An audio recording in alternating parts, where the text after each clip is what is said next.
All right, good morning, people. And whether you're young or old, this tutorial here is to get you familiarized with how we are going to be learning online, distance learning. This is stuff that I'm pretty familiar with. Actually, right now I'm recording using tools that I got maybe 3 years ago when I was working on my Master's in Education Technology. So I've gone through a bunch of different options.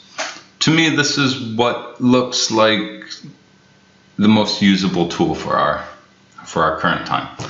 So by now you should have received an invite and logged in to Canvas. We're going to use Canvas really to lay out our days and have a lot of our asynchronous, which means not at the same time, communication. When it comes to the other side, the synchronous communication, it's probably going to happen mostly via Zoom, and we'll get to that in a bit.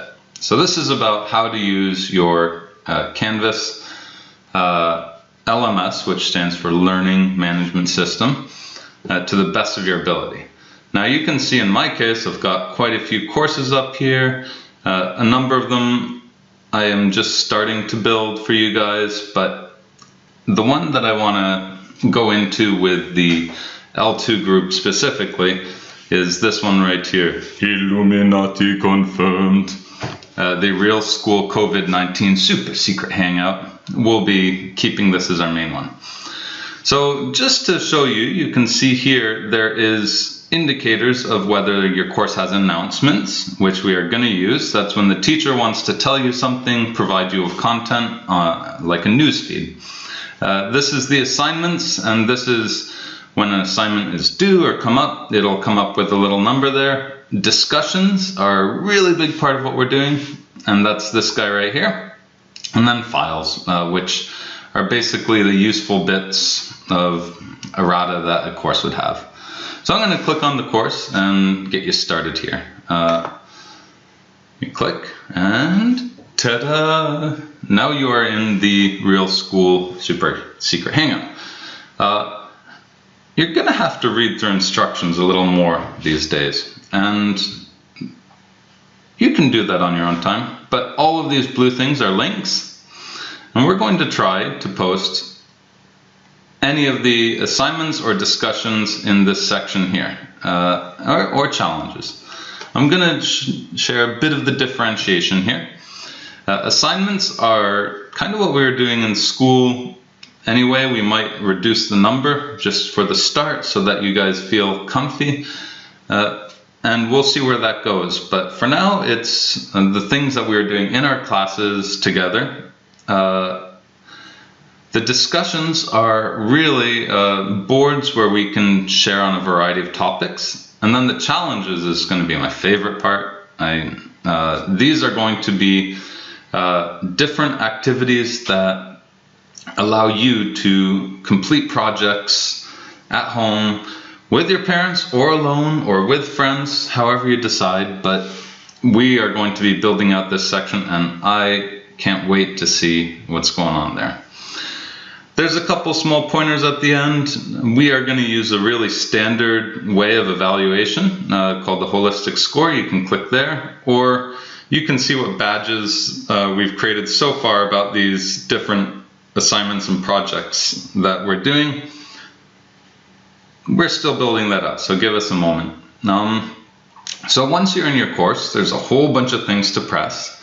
But I do want to point out you have your coming up, which is the things that are happening in the coming days. And that's a pretty good place to start. Just look for them. If you see the little assignment button, it means that it is something you submit individually or as a group. But it's generally an offline piece of work that you then upload. And then this here is a discussion again. And you can see those two, and then it tells you the due date and the number of points, and you can go to the holistic scoring if you want to see what points means. Alright, so once you're here and you've kind of browsed around, I would say that the first thing you probably want to do is get into a discussion board. And I have to say our our students so far have already shown a bit of aptitude for this. You can click here or down in the main page, and it brings you to a discussion page. And here are the pinned discussions. Your teachers get to decide which ones are going to be pinned, and then you can create a discussion about anything you'd like. So this is an open board that you as a student are welcome to contribute to. Now, you can see here, these are the different ones, and the blue number here is how many are unread of each discussion, and then the gray one is how many replies there are. And so this is really useful to track what you've read and what you haven't read. Now let's go up and create a discussion just so you can see. I had a really good question this morning.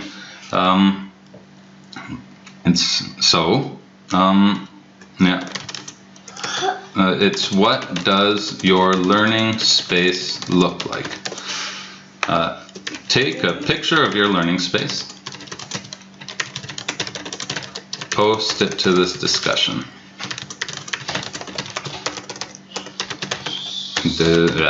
You'll get better at typing, guaranteed, as you go through this. Please comment freely and constructively when and here is mine, and I haven't actually taken a picture yet, so I'm just going to save that as is. You could do all these options. Threaded replies means that you can have a conversation within a conversation. I love allowing liking, and in this case I'm not going to grade this because this is an intro one, but sometimes we're going to hit graded, which means we post criteria. And that's it. And then I just hit save and publish. And then you will see the discussion right here. Now, an important piece is how you reply to the discussions. If you want to reply to the main one, you hit write a reply right here, and you just enter in your what you want to say. If you want to reply to a thread, you could do that as well.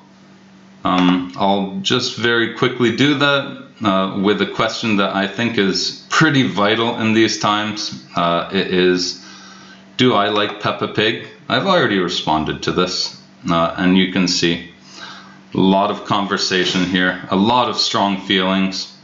I could reply to Frushi, and so I can click under Frushi's name here and then say, so enthusiastic of a no. That's it. And then I post this, and all of a sudden we've started a discussion thread. Generally, a yes or no one isn't a great discussion, but I just wanted to show you an example now. Alright, so that's discussions, and we are going to be using these a lot. You also have the chance of posting videos here and linking media artifacts like photos and videos that you've taken and edited into these discussion boards. We'll get there. It'll be fun. Secondly, just to show you very quickly what an assignment looks like, I'm going to choose this one since it's coming up. Numeracy, creating a Greek oikos. So once you click on an assignment,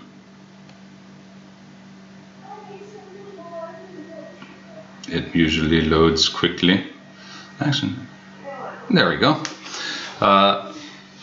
You can see the assignment provides you with all of the descriptors you need, and then criteria for what it means to have completed the assignment well.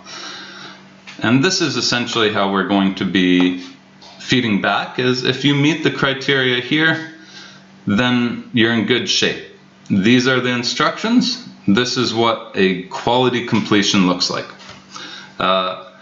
Most assignments will be like that, and as we become more agile and evolved here, we probably will be able to post demo videos, and ideally I would like every assignment to be downloadable as a PDF so that you can just download it, hit print, and you don't have to do any of the work online.